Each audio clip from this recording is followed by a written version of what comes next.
اعوذ باللہ من الشیطان الرجیم بسم اللہ الرحمن الرحیم ذلک الذی یبشر اللہ عبادہ الذین آمنوا وعملوا الصالحات قل لا اسألکم علیہ اجرا الا المودۃ فی القربى ومن یقترف حسنۃ نزد له فیہا حسنا ان اللہ غفور شکور صدق اللہ مولانا العظیم الصلاة والسلام علیکہ یا سیدی یا رسول اللہ الصلاة والسلام علیکہ یا سیدی یا حبیب اللہ الصلاة والسلام علیکہ یا سیدی یا شفیع المذنبین وعلی آلکہ واصحابکہ یا سیدی یا رحمۃ للعالمین۔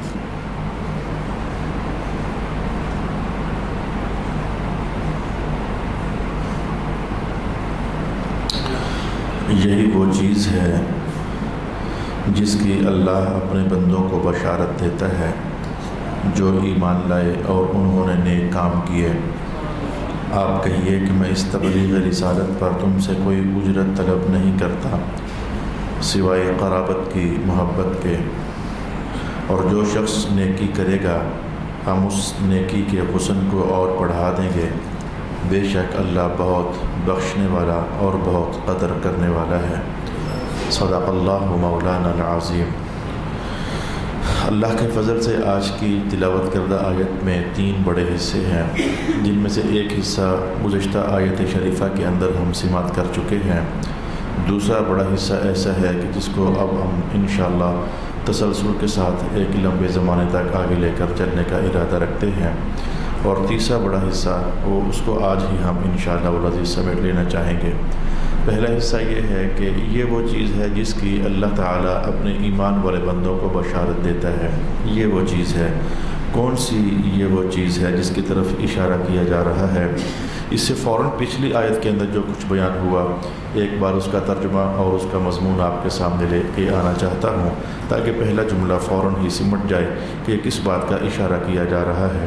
پچھلی آیت میں رب کائنات نے یہ بات ارشاد فرمائی ہے کہ قیامت والے دن جو مجرم طبقہ ہے اور جو ظالم طبقہ ہے، تر الظالمین مشفقین، ان کو آپ دیکھو گے کہ وہ اللہ کے سامنے ڈرے ہوئے ہیں، سہمے ہوئے ہیں۔ اپنے کرتوتوں کی وجہ سے آج کرتوتوں کا وبال ان پر پڑنے والا ہے تو بڑے ڈرے ہوئے ہیں۔ ایک بات یہ ہوئی تھی، یہ ہمارا عنوان نہیں ہے۔ اس کے فوراً بعد پچھلی آیت میں رب کائنات نے یہ فرمایا تھا، ایک تو یہ لوگ ہیں ظالمین جو ڈرے ہوئے ہیں اور ان پر آج عذاب اور وبال پڑنے والا ہے، اور دوسرے وہ لوگ الذین آمنوا وعملوا الصالحات، ایک ایمان والا طبقہ بھی ہے۔ جیسے کہ قرآن پاک کی ہمیشہ سے عادت ہے، جب ایک فریق کی بات کرتا ہے تو دوسرے کی کہیں نہ کہیں ساتھ بات کی ہوتی ہے۔ ایمان والوں کی بات ہوتی ہے، کہیں آگے پیچھے کافروں کا نتیجہ بیان ہو رہا ہوتا ہے، کافروں کا نتیجہ بیان ہوتا ہے، کہیں آگے پیچھے ایمان والوں کا نتیجہ بیان ہو رہا ہوتا ہے۔ قرآن پاک ہمیشہ ان دو اسلوبوں کو اپنے ساتھ ساتھ لے کر چلتا رہتا ہے۔ تو فرمایا کہ جو ایمان والے ہیں ان کا حال کیا ہوگا؟ فی روضات الجنات، وہ جنت کے باغوں میں ہوں گے۔ لہم ما یشاؤون عند ربہم، ان کے لیے ان کے رب کے پاس وہ سب کچھ ہوگا آج وہ جو چاہیں گے۔ ذالک هو الفضل الکبیر، یہ بہت بڑا فضل ہے جو ایمان والوں کو اللہ تعالیٰ عطا فرمانے والا ہے۔ تو پچھلی آیت کا حصہ نمبر 2 آپ نے سماعت کیا کہ ایمان والے، ظالم لوگ تو ڈرے ہوئے ہوں گے لیکن ایمان والے اللہ کی رحمت میں ہوں گے، جنت میں ہوں گے، باغات میں ہوں گے، جو وہ خواہش کریں گے اللہ ان کی خواہش کو پورا فرمائے گا۔ یہ اللہ کا بہت بڑا فضل ہے۔ تو جو یہ مضمون جملہ ہے جو میں نے ابھی آپ کے سامنے کہا ہے، ایمان والے، عمل صالح کرنے والے اللہ کی رضامندی میں ہیں، جنت میں ہیں، باغوں میں ہیں، بہاروں میں ہیں، رحمتوں میں ہیں، انعامات میں ہیں، ان کی خواہشات پوری ہو رہی ہیں۔ تو جو یہ چیز ہے اس کو رب کائنات نے آج اس آیت میں یہ ارشاد فرمایا، ذالک الذی یبشر اللہ عبادہ الذین، یہ ہے وہ چیز جو اللہ اپنے ایمان والے بندوں کو بطور بشارت ارشاد فرماتا رہتا ہے۔ یہ وہ چیز ہے، قرآن پاک نے کئی بار ہمیں سمجھایا ہوا ہے، ایمان اور عمل کا نتیجہ اللہ کا فضل ہوتا ہے، ایمان اور عمل صالح کا نتیجہ اللہ کی رحمت ہوتی ہے، ایمان اور عمل صالح کا نتیجہ جنت ہوتی ہے۔ ایمان اور رسول پاک علیہ الصلوۃ والسلام کی اطاعت، یہ دونوں باتیں مل جائیں تو اس کے نتائج بڑے ہی حسین ہوتے ہیں، بڑے ہی عمدہ ہوتے ہیں۔ پہلے حصے میں آج یہ بات ہے جس کا اشارہ کیا گیا، ذَلِكَ الَّذِي يُبَشِّرُ اللَّهُ عِبَادَهُ الَّذِينَ آمَنُوا وَعَمِلُوا الصَّالِحَاتِ، یہی وہ چیز ہے جس کی اللہ اپنے بندوں کو بشارت دیتا ہے جو ایمان لائے اور انہوں نے نیک عمل کیا۔ قُل لَا أَسْأَلُكُمْ عَلَيْهِ أَجْرًا إِلَّا الْمَوَدَّةَ فِي الْقُرْبَى، محبوب آپ ان کو ارشاد فرما دیجئے کہ میں اس تبلیغ رسالت پر تم سے کوئی اجرت طلب نہیں کرتا سوائے اپنے قرابت کی محبت کے۔ اس عنوان کو ہم ایک تھوڑی دیر کے لیے الگ کر لیتے ہیں۔ آیت کا تیسرا حصہ ذرا اسے سمٹا لیا جائے، پھر اس آیت پر انشاءاللہ تعالی ہم واپس آنے کا ارادہ کریں گے۔ رب کائنات نے تیسرا جملہ ارشاد کیا ہے، وَمَن يَقْتَرِفْ حَسَنَةً نَزِدْ لَهُ فِيهَا حُسْنًا، اور جو شخص نیکی کرے گا ہم اس نیکی کے حسن کو اور بڑھا دیں گے۔ یہ ایک چیز ہے، بڑی اعظم حقیقت ہے، بڑی خالص حقیقت ہے۔ اس سے پہلے بھی کئی بار میں نے آپ کی خدمت میں اس کو بیان کیا ہوا ہے، آج بھی آئی ہوئی ہے، اسی ایک بار پھر ہم چلیں آج سمجھ لیتے ہیں۔ میں یہاں سے بات شروع کروں گا تو شاید آپ کے لیے سمجھنا آسان ہو جائے گا۔ کہانی ایک چلی ہوئی ہے، اس کہانی میں کچھ لفظ آگے پیچھے ہو بھی جائیں تو اتنی پرواہ نہیں ہے، لیکن مضمون آپ کو سمجھ آ جائے گا۔ حدیث کا ذرا بہت احتیاط کرنی ہوتی ہے، قرآن کی بہت احتیاط کرنی ہوتی ہے۔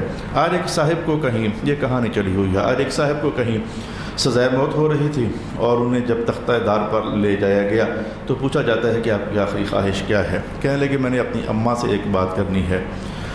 تو ماں کو بلایا گیا، ابھی بیٹے کو پھانسی ہونے والی ہے، تو ماں کو بلایا گیا، تو بلا کر کے کہا کیا بات کریں؟ کہا ماں اپنا کان قریب کریں۔ ماں نے کان قریب کیا، اس نے زور سے بائٹ کاٹی اور چکی لگائی، ماں تڑپ کر رہ گئی، درد ہوئی، شدت ہوئی، تکلیف ہوئی، ماں کو بہت پریشانی کا سامنا ہوا۔ تو لوگوں نے کہا یہ کیا خواہش تھی، یہ کیا خواہش تھی کہ ماں سے بات کرنی ہے اور کان پر آپ نے زور سے چکی کاٹ دی ہے؟ کہنے کی بات یہ ہے کہ آج میں تختہ دار پر جو چڑھا ہوں نا، اگر جس دن پہلی بار میں نے محلے سے انڈا چوری کیا تھا مرغی کا، اگر میری ماں مجھے ڈانٹتی، مارتی، سمجھاتی تو میں آگے نہ بڑھتا، میرا سفر گناہوں کا آگے اور نہ جاتا، میں بدیوں میں اور تیز نہ ہوتا اور آج میں اس مقام پر نہ پہنچتا۔ محسوس ہو گیا ایک بدی دوسری بدی کا راستہ آسان کرتی ہے۔ ایک بار یہ کئی لوگوں سے آپ نے سنا نہیں ہے، اور جیل کی باتیں مجھے نہ ڈرا، تھانے شانے مجھے نہ، کئی بار ہم گئے ہوئے ہیں۔ تو بدی کرنے کے بعد بندہ بدی میں تیز ہوتا ہے، گناہ کرنے کے بعد بندہ گناہ میں تیز ہوتا ہے۔ بس اس کو یوں سمجھ لیجئے کہ جیسے بطخ کے انڈوں سے بطخ کے بچے ہی نکلتے ہیں، تو بدی ایک اگلی بدی کو جنم دینے میں آسانی کا راستہ پیدا کرتی ہے۔ ایک گناہ کرنے کے بعد بندہ آگے اور گناہ میں تیز ہوتا ہے، دلیر ہو جاتا ہے، اسے پتہ چلتا ہے، پرواہ نہیں کرتا ہے۔ وہ ایک اور مجھے کہانی یاد آ گئی، وہ ایک صاحب نے کسی کا روپیہ چوری کر لیا، گزشتہ زمانوں کی کہانیوں میں سے۔ تو وہ شریف آدمی تھا، اس نے اسے کچھ نہ کہا اور پتہ بھی اس کو چل گیا، اس نے تھاپڑا دیا کہ بہت اچھا کام کیا ہے۔ کسی نے کہا یار ایک اس نے تیرا روپیہ چوری کر لیا ہے اور اب تو اس کو تھاپڑا بھی دے رکھا ہے، بہت اچھا کام کیا ہے۔ کہنا کیسے میں کمزور آدمی ہوں، میں بدلہ لے نہیں سکتا تھا، اور مجھے پتہ ہے کہ جس نے ایک بار چوری کی ہے اب رکے گا نہیں، آئندہ پھر کرے گا، تو آئندہ کوئی اسے ایسا مل جائے گا جو اس کا اچھا خاصا حساب لے لے گا۔ میرا خیال ہے دو کہانیاں سچی ہیں کہ جھوٹی میں نہیں جانتا، لیکن مضمون جملہ ہمیں سمجھ آیا۔ ایک بدی کے بعد دوسری بدی باہر کیف آسان ہوتی ہے، ایک گناہ کے بعد دوسرے گناہ باہر کیف آسان ہوتا ہے۔ اس فیملی کو اٹھا کر ادھر رکھ دیں، یہ تو بطور سپورٹ مٹیریل کے ہم نے جانا۔ قرآن حکیم کہتا ہے ہم نے یہی نظم و ضبط نیکیوں کے اندر بھی رکھا ہوا ہے۔ ایک نیکی کرنے کے بعد اگلی نیکی کا راستہ آسان ہوتا ہے، اللہ خوش ہوتا ہے، توفیق کا دروازہ کھل جاتا ہے، اللہ رحمت کی آثار پیدا کر دیتا ہے۔ جس دن آپ نے فجر کی نماز جماعت سے پڑھ لی ہے، خود بخود ایک داعیہ انسان کے وجود کے اندر، وہ جو فجر جماعت سے پڑھی ہے تو کچھ نور تو ملنا ہے نا، کچھ رحمت تو ملنی ہے نا۔ وہ ملنے والے نور کی برکت سے، ملنے والی رحمت کی برکت سے، اللہ کی توفیق کی برکت سے ظہر باہر کے پڑھنا آسان ہو جاتا ہے۔ آپ اگر نہیں سمجھے ہو تو رمضان المبارک روزہ رکھا تو روزہ رکھنے کی برکت سے کئی اور نیکیاں دل نہیں کرتا کرنے کو، آپ کو یاد آ گیا ہوگا، روزہ رکھا اور تلاوت بھی کرو تھی، ویسے حالانکہ فجر کے ٹائم ہم اٹھتے ہی نہیں ہے، تو روزہ رکھا تلاوت بھی کرو۔ روزہ رکھا تو میں کہتا ہوں کہ گرمی کے اندر تپتے تپتے سفید رومال سر پر رکھ کر مسجد میں جا رہے ہوتے ہیں، کچھ نہ کچھ درود و سلام بھی پڑھ رہے ہوتے ہیں، تو یہ روزہ رکھنے کی برکت سے اور نیکیاں آسان ہوئیں۔ تو عنوان اصل میں یہ ہے کہ رب کائنات نے کہا ہے من یقترف حسنۃ نزد لہ فیہا حسنا، جو بندہ نیک کام کرتا ہے تو ہم اس کے نیکی کے کام میں اور حسن پیدا کر دیتے ہیں، اس کی توفیق اور زیادہ ہو جاتی ہے، اس کے عمل صالح اور زیادہ ہو جاتے ہیں، اس کے لیے برکت برکت کا دروازہ اور کھل جاتا ہے۔ ابھی جمعے سے پہلے کوئی صاحب میرے گھر تشریف لے آئے، پریشان تھے، ٹوٹے ہوئے تھے، بکھرے ہوئے تھے، پتہ نہیں یہاں بیٹھے ہوئے ہیں کہ نہیں۔ میں نے کہا اچھا آپ جمعے پر آنا، ابھی ٹائم نہیں، مطالعہ کر رہا ہوں۔ تو ان کے ٹوٹ پھوٹ کا علاج میں نے یہی کرنا ہے اور کچھ نہیں کرنا، قرآن پاک کی اس آیت ہی سے علاج کرنا ہے۔ میں نے کہا اچھا آپ ٹوٹو پھوٹو نہ، پریشان نہ ہو، اچھا ایسا کرو کہ آپ یہ نیک کام کرو، پھر میں حدیث پاک کے مطابق آپ یہ نیک کام کرو۔ مجھے پتہ ہے کہ اللہ کا وعدہ ہے جب بندہ نیک کام کی طرف بڑھتا ہے تو اللہ اس کے لیے اگلا نیک کام آسان کرتا ہے۔ تو جب اگلے ایک کے بعد دوسرا نیک کام ہوتا ہے تو سکون تو دل میں اترتا ہے، پریشانی تو پھر ختم ہوتی ہے۔ یہ تو فطری کا نتیجہ ہے۔ پانی پیو تو یہ کوئی کرامت نہیں ہے کہ پیاس بجھ گئی ہے، بھئی یہ فطری پروسیس ہے، پیاس بجھ گئی ہے۔ آپ نے کھانا کھا لیا ہے تو یہ نہیں کہ فلانے ہوٹل سے کھایا ہے تو اس لیے بھوک مٹ گئی ہے، بھائی جہاں سے مرضی کھا لو گے، کھانا کھانے سے بھوک مٹنی ہی ہوتی ہے۔ ایسے ہی میرے جان، میرے سونے، میرے بھائی، میرے جگر کے ٹکڑے، میرے بزرگ، اللہ کی اطاعت کرنے سے، اللہ کی بندگی کرنے سے، رسول اللہ کی اطاعت کرنے سے جو تمہارے درد ہیں، جو تمہارے دکھ ہیں، جو تمہاری پریشانیاں ہیں، یہ سمٹنی ہے، یہ اللہ کی طرف سے نظام فطرت ہے، یہ ایسا ہونا ہے۔ تو اس لیے تو رب کائنات قرآن حکیم میں پہلا سپارہ، پہلا ہی سورت، آپ کو یاد نہیں ہے، میں نے بہت پرانے دور میں کہیں آپ کو یہ بات سنائی تھی، بہت پرانے دور میں، دماغ پتہ نہیں کہاں چلا گیا، بہت پرانے دور میں چلا گیا، 19 سال پیچھے دماغ میرا چلا گیا۔ تو رب کائنات نے سب لوگوں کو یہ سمجھایا ہے، اہدنا الصراط المستقیم، مجھ سے مانگا کرو کہ اے میرے اللہ تعالیٰ صراط مستقیم دے دے۔ یہ دعا خود کہی گئی، یہ دعا مانگو، یعنی پہلی صف میں ہر بندے کو یہی کہا گیا، تم یہ دعا مانگو اللہ تعالیٰ صراط مستقیم دے دے۔ دوسری صف والوں کو، تیسری صف والوں کو، سب کو یہی کہا گیا تم بس یہی مانگو، مولا صراط مستقیم دے دے۔ حالانکہ ضرورتیں سب کی صراط مستقیم ہی نہیں ہیں، یعنی کسی کی ضرورت بیماری بھی تو ہے نا، کوئی بیمار بھی تو ہے، کسی کا رزق بھی تو تنگ ہے، کسی کا گھر بھی تو نہیں ہے، کسی کو کاروبار بھی تو چاہیے ہے۔ ضرورتیں رنگ برنگی ہونے کے باوجود سب سے کہا گیا کہ تم بس یہی مانگو، مولا صراط مستقیم دے، مولا حضور کا راستہ دے دے، اے اللہ اپنی محبت کا راستہ دے دے۔ میں وہ لمبی تفسیروں کو سمیٹ کر جملہ بول کر آگے بڑھنا چاہتا ہوں۔ حاصل معنی یہ تھا کہ جس کو صراط مستقیم مل جاتا ہے، اللہ کی بندگی مل جاتی ہے، جس کو رسول اللہ کی اطاعت مل جاتی ہے، اللہ اس کی ساری ضرورتیں ویسے ہی پوری فرما دیا کرتا ہے۔ اللہ کا فضل یہ ہوگا، مجھے آیت بھی یاد آ گئی، اللہ کا فضل یہ ہو گیا، مجھے ایک اور آیت بھی یاد آ گئی، من یتق اللہ یجعل لہ مخرجا ویرزقہ من حیث لا یحتسب۔ جو تقوی دار ہوتا ہے، ایک تو یہ ہوتا ہے اس کے ساتھ، اور ایک یہ ہوتا ہے، تقوی دار بندے کا ایک نتیجہ یہ ہوتا ہے، تقوی دار بندے کا ایک نتیجہ یہ ہوتا ہے، دونوں سن لیں، ایک نتیجہ یہ ہوتا ہے تقوی دار کا، اطاعت گزار کا، بندگی کرنے والے کا، ایک نتیجہ یہ ہوتا ہے کہ اگر زندگی میں کبھی الجھن، پریشانی، مصیبت، آزمائش، تکلیف آ بھی جائے تو رب کائنات اس میں اس کو رہنے نہیں دیتا بلکہ نکلنے کا راستہ پیدا فرما دیتا ہے۔ اور دوسری بات رب کائنات نے یہ ارشاد فرمائی ہوئی ہے کہ اللہ تعالیٰ اس کو وہاں سے بھی نواز دیتا ہے، اس کی زندگی کے لوازمات، ضروریات کہ بندہ سوچ بھی نہیں سکتا ہے۔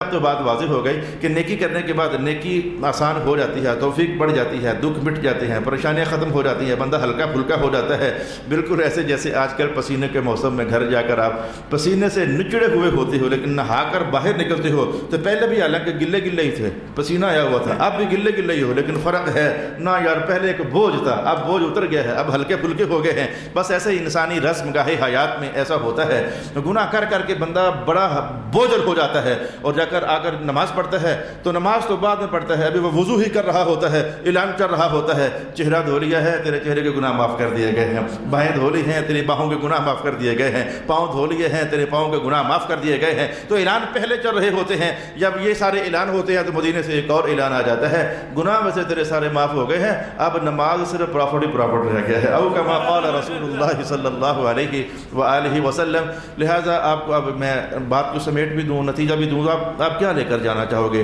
میں آپ سے کہتا ہوں کہ آپ یہ لے کر جانا چاہو گے کہ ہمارے مشائخ فرماتے ہیں کہ جس دن نماز پڑھنے کو دل نہ کر رہا ہو اس دن تو لازمی پڑھو۔ حالانکہ پڑھنی تو ہر دن ہے، لیکن یہ احساس خاص، آج بڑی طبیعت سست ہے، بوجھ رہا، دل نہیں کر رہا، آج تلاوت کرنے کو دل نہیں کر رہا، اس دن تو لازمی کرو، کیونکہ آج شیطان تم پر وہ خیر کا دروازہ بند کرنا چاہتا ہے، ایک بار تھوڑی کو کر لی نا، اللہ کی طرف سے مدد اترنی ہے، آئندہ سارا دن آسان ہو جائے گا۔ تو نیکی نیکی کو جنم دیتی ہے، برائی برائی کو جنم دیتی ہے، نیکی اگلی نیکی کا راستہ آسان کرتی ہے، اور برائی جو ہے اگلی برائی کا راستہ آسان کرتی ہے۔ میں یہ تو نہیں کہتا کہ برائیوں میں دلیر ہونا چاہتے ہو تو برائی شروع کر دو، میں یہ تو نہیں کہتا خاکم بدہن ہاں میں یہ کہتا ہوں کہ اگر نیکیوں کا سفر نور کی طرف جلدی سے لے کر جانا چاہتے ہو تو ٹوٹے پھوٹے جیسے مرضی آ جاؤ اللہ کے گھر میں، تلاوت کر لو، قرآن کھول لو، پھر اللہ تعالیٰ کا معاملہ ہے تمہارا روحانی سفر اور اچھا فرما دے گا۔ بارش کے اندر بارش برس رہی ہو تو کوئی لازمی نہیں ہے کہ بندہ نیت لے کر جائے تو ہی صاف ستھرا ہوگا، بغیر نیت کے بھی کھینچا تانی کر کے اپنے آپ کو نہر میں گرا دو، بارش میں لے آؤ، اللہ تمہیں غسل دے ہی دے گا، تو ٹھنڈے ہو ہی جاؤ گے، گرمی مٹ ہی جاتی ہے۔ تو ایسے ہی اللہ کے گھر میں آ جاؤ، یہاں تو بڑھتی ہی خیرات ہے، یہاں تو بڑھتا ہی نور ہے، یہاں تو بڑھتی ہی رحمت ہے، یہاں تو بڑھتی ہی اللہ کی طرف سے بندوں کے نام محبت ہے۔ اللہ کے گھر میں محبت، خیر، نور، اطاعت کے سوا اور کیا ہے جو بندوں کو نصیب ہونے والا ہے؟ میرا خیال یہ ہوا کہ آیت کے 2 حصے ہم نے جان لیے، اور بس ان 2 کو میں جلدی سے، اب میں چاہتا تو درمیان والے حصے کو لے کر تبھی سے آگے بڑھ جاتا، لیکن دل میں خواہش ہوتی ہے کہ نہیں، جو حصہ آ گیا ہے اس کو جانے تو صحیح۔ اب دیکھو زندگی میری 19 سال آپ کے سامنے گزر گئے، فارغ ہونے کے بعد، یعنی تعلیم حاصل کی تو سند لینے کے بعد، تعلیم ابھی میری چل رہی ہے، سند لینے کے بعد 19 سال مجھے آپ کے سامنے بات کرتے ہوئے ہو گئے، آج 2020واں سال بلکہ ہو گیا۔ تو یہ آیت ہم نے کئی بار جانی ہوئی ہے، اہل بیت کی محبت کے حوالے سے یہ عنوان ہم نے کئی بار پڑھا ہوا ہے۔ کبھی یہ آیت ہم پڑھ لیتے ہیں، بھئی ہمارا سفر شروع ہو گیا ہے، ہمارا سفر شروع ہو گیا ہے۔ اب میں نے یہ نہیں دیکھنا ہے کہ یہ بات تو میں نے پہلے کی ہوئی ہے، میں نے یہ نہیں دیکھنا لہذا اب نہ کروں، نہ، بلکہ میں نے یہ دیکھنا ہے کہ آیت کا عنوان باقاعدہ 25ویں سپارے میں اب آیا ہے، لہذا کچھ باتیں ایسے بھی جو ہم نے پہلے جان لی ہوئی ہیں ان کو بھی ہم ساتھ لے کر چلیں گے، اور کچھ ایسی باتیں بھی جو اللہ تعالیٰ نئی نصیب فرما دے گا ان کو بھی ہم ساتھ لے کر چلیں گے۔ تو اہل بیت کی محبت کے حوالے سے، سرکار دو عالم علیہ السلام کی آل اطہار، اولاد امجاد کی محبت کے حوالے سے کبھی ہم یہ آیت پڑھتے رہتے ہیں، اہل سنت کے محرابوں سے آواز آتی رہتی ہے، انما یرید اللہ لیذھب عنکم الرجس اہل البیت ویطہرکم تطہیرا۔ یہ 22ویں سپارے میں ہے اور یہ گزر چکی ہے۔ جب وہاں پہنچے تھے تو وہاں سے اللہ سے توفیق مانگی تھی، میں نے کچھ توفیق مانگی تھی، اور اس توفیق کے مطابق بابا علی کی شان میں کچھ میں نے عرض کیا تھا، آپ کو یاد ہے میں نے عرض کیا تھا، پتہ نہیں کتنی نشست تھی میں نہیں جانتا ہوں۔ باقی حسنین کریمین کے تو ہر سال ہمارے عنوانات چلتے ہی رہتے ہیں۔ اب اس بار جب کہ یہ آیت چل رہی ہے، قل لا اسألکم علیہ اجرا الا المودۃ فی القربى، تو میرا ارادہ یہ ہے اللہ کی توفیق میں کہ مادر حسنین کریمین سیدہ زہرا زاہدہ عابدہ طیبہ طاہرہ خاتون جنت سیدۃ نساء العالمین حضرت فاطمہ الزہرا رضی اللہ تعالی عنہا کی خدمت اقدس میں حاضری پیش کی جائے۔ یہ ہماری حاضری ہونی ہے، آپ نے سننا ہے تو سن کر حاضری پیش کرنی ہے، اور میں نے آپ کو سنانا ہے تو سنا کر حاضری پیش کرنی ہے، لیکن باقاعدہ سفر پر شروع ہونے سے پہلے، یہ علم کا سفر، یہ آیت کا سفر باقاعدہ شروع ہونے سے پہلے آیت میں جو کچھ کہا گیا ہے ذرا ایک بار قریب سے ہم وہ تو دیکھیں۔ یہاں سے تو پھر عنوان نکل جائے گا، اچھا جی اہل بیت کی محبت کی باتیں شروع کر دو، وہ تو پھر نکل جائے گا عنوان۔ یہ چوراہا ہے نا، چوراہا ہے، اس سے ایک تفسیر ادھر بھی جاتی ہے، آج میں نے آپ کو وہی بتانی ہے۔ اس آیت سے میں نے بھی کبھی نہیں کہی، آپ نے بھی، میں چلو آپ کا نہیں کہتا کہ آپ نے کبھی نہیں سنی، کسی اور عالم سے سنی ہوگی، لیکن اس آیت سے سمجھو کہ ایک راستہ ادھر جاتا ہے، تفسیر کا پہلو میں نے آپ کو وہ بتانا ہے، لکھا ہوا ہے، جناب ابن عباس نے بیان کیا ہے۔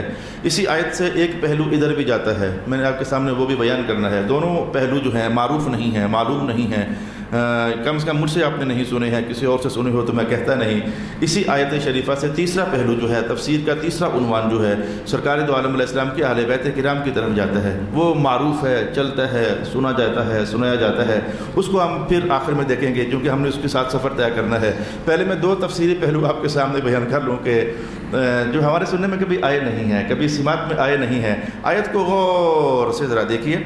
ایک بات میں آپ کی توجہ یہاں لگانا چاہتا ہوں کہ آیت کا یہ حصہ یہاں سے شروع ہو رہا ہے، یوں کہیے یہ عنوان یہاں سے شروع ہو رہا ہے، قل، محبوب آپ کہیں ان کو، آپ ارشاد فرمائیں ان کو، قل۔ اور لفظ قل سے قرآن پاک میں بہت سارے عنوانات جو شروع ہوتے ہیں۔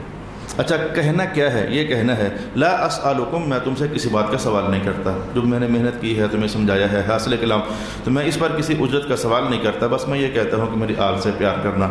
اب پہلی بات جانیے کہ لفظ قل یہاں نہ بھی ہو، لفظ قل یہاں نہ بھی ہو، ڈائریکٹ بات یہاں سے شروع کی جائے، لا اسألکم علیہ اجرا، میں تم سے کچھ مانگتا تو نہیں ہوں، اس تبلیغ رسالت پر کچھ مانگتا تو نہیں ہوں، لفظ قل کو نکال دو، یہاں نہ بھی ہو تو بات تو یہی کہنی ہے کہ میں تم سے کچھ مانگتا تو نہیں ہوں، اور لفظ قل لگا لو، محبوب آپ کہیے کہ میں تم سے مانگتا تو نہیں ہوں، بات تو یہی ہے کہ میں تم سے کچھ مانگتا نہیں ہوں، قل ہو یا قل نہ ہو، بات تو یہ ہے کہ میں تم سے کچھ مانگتا نہیں ہوں. یہ قل لانے کا مقصد کیا ہوتا ہے؟ بھائی لفظ قل کا معنی ہے آپ ارشاد فرمائیے، آپ کہیے، تو آپ کہیے، آپ ارشاد فرمائیے. یہ کہنے کا مطلب کیا ہوتا ہے؟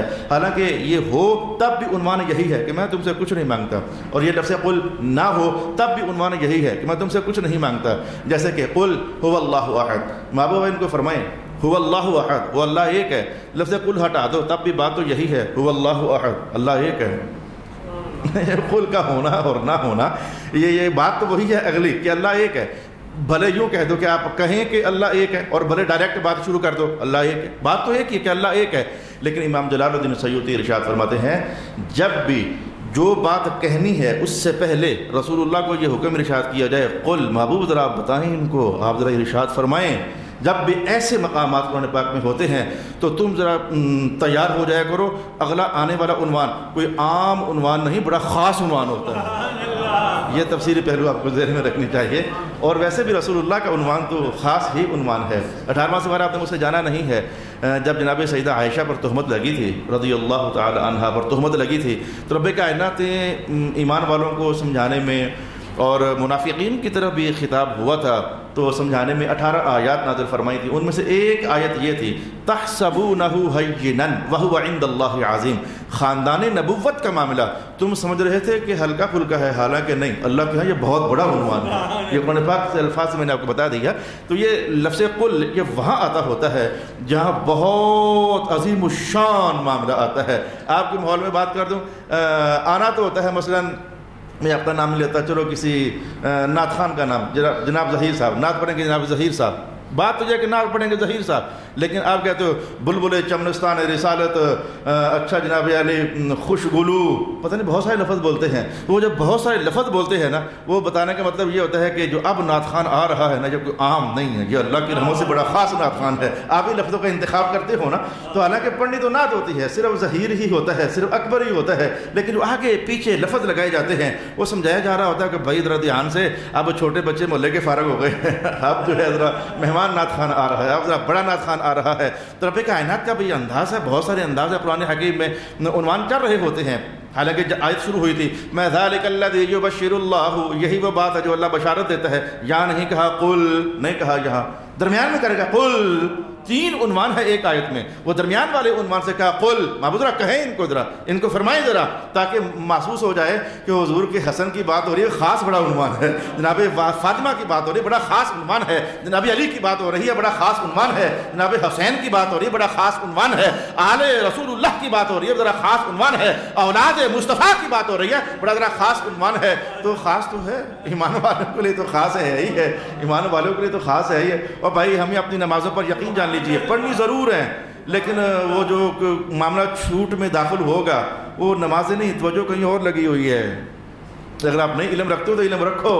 روزے رکھے ہیں تو وہ توجہ ادھر نہیں ہے کہ روزے رکھے ہیں بچ جائیں گے، نہ یہ نہیں. میرے حضور نے کہا تھا میری اولاد کی کشتی میں بیٹھنا ہوگا. تو وہ جو یہ ہماری امیدگار ہے، ان کی وجہ سے ہمیں اپنی بخشش کی امیدیں لگی ہوئی ہیں، اور اللہ رب العالمین کی رحمت سے خیرات ملنے کے عنوانات قائم ہوئے پڑے ہیں. تو خاص طور پر ہوا نا قل لا اسألکم علیہ اجرا، میں تم سے مانگتا نہیں ہوں. اچھا اب یہ قل لفظ پر بحث کرنے کے بعد اب میں آپ کے سامنے وہ بات بیان کروں کہ میں تم سے مانگتا نہیں. میں قرآن پاک کے 2-3 مقامات آپ کے سامنے پڑھنے کا ارادہ رکھتا ہوں.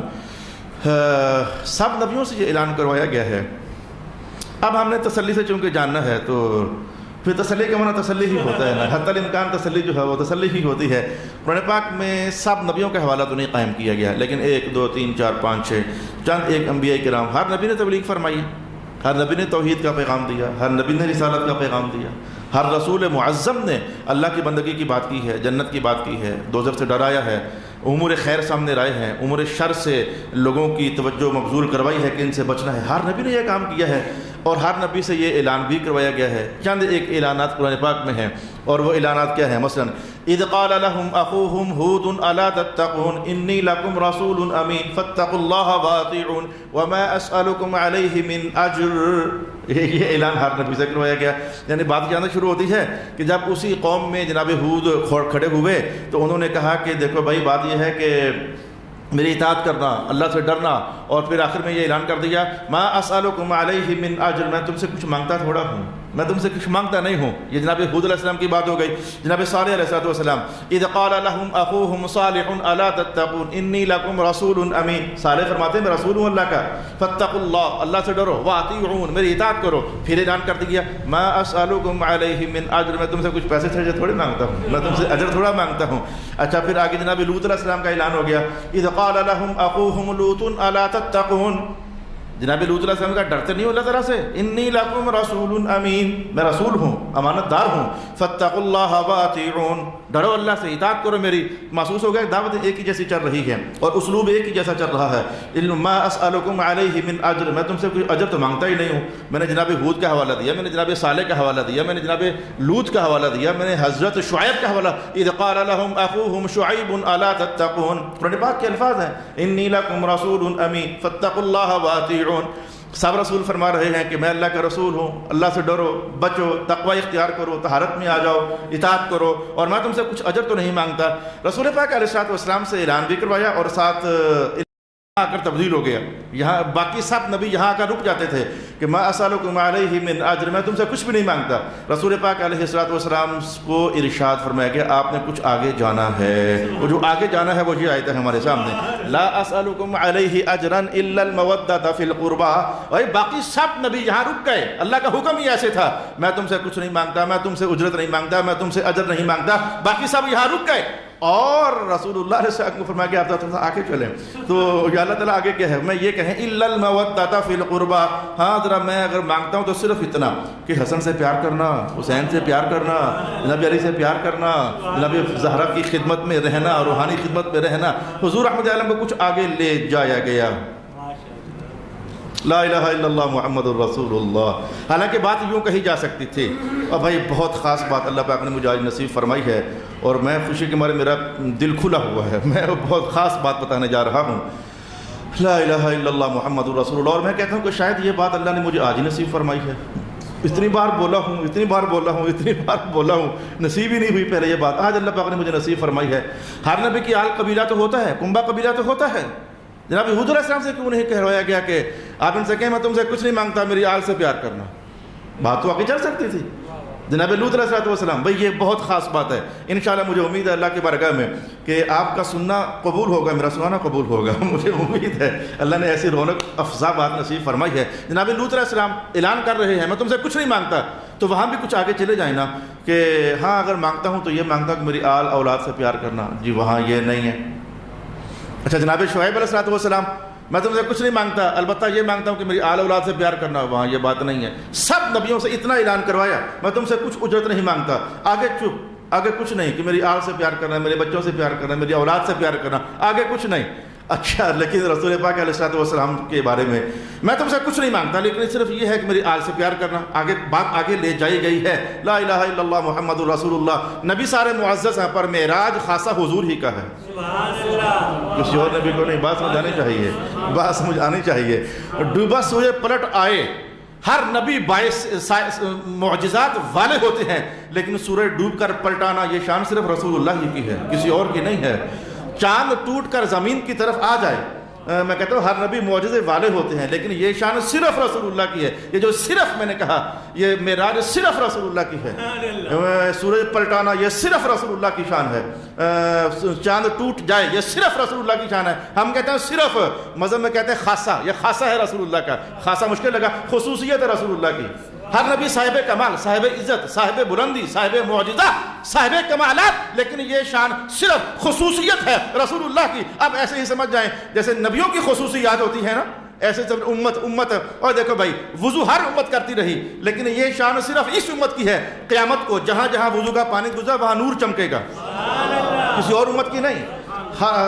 وضو ہر امت کرتی رہی, لیکن یہ شان, یہ خصوصیت, یہ نتیجہ صرف آپ کا ہے اور حضور کی اس امت کا ہے, کسی اور کا نہیں. اچھا دیکھو میں اور کہتا ہوں کہ میں انشاءاللہ بات سمجھ آئے گی, اللہ کے فضل سے بات سمجھ آئے گی. یہ طہارت حاصل کرو, وضو کرو, ساری امتیں کرتی رہیں, لیکن تیمم کسی اور کو اجازت نہیں تھی. تیمم خاصہ ہے صرف آپ کا. اگر پانی نہیں ہے تو مٹی جو کہ الٹا گندا کرتی ہے نہیں، تمہیں پاک کرے گی.